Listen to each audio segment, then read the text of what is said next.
sumakto pa tayo sa logo ng Starbucks Okay, so paano magpa-pre-approval sa Pag-ibig? So kung mag-avail po kayo, sir, i-follow nyo po ako, i-message nyo po ako dito sa aking account. Nang sa ganun, masendan ko po kayo ng details and then mapa-pre-approval ko po kayo sa Pag-ibig.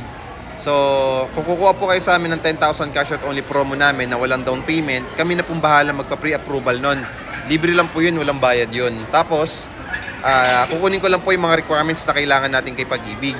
And then, yung mga requirements na yun, tulad ng CUEC, job contract, kung nasa abroad ka, 2 months payslip, and then, syempre sa Pag-ibig, pinaka-importante, yung proof natin sa ating 24 months contribution kay Pag-ibig.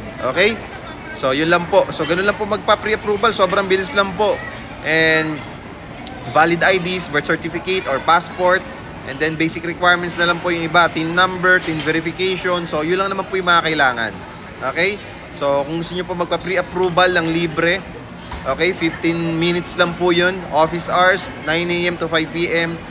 Makikita na po or malalaman na po natin agad yung results na pwede po tayo mag-avail sa amin ng promo. Okay, maraming salamat po sa pag-comment. So, follow me and message me kung interested po kayo.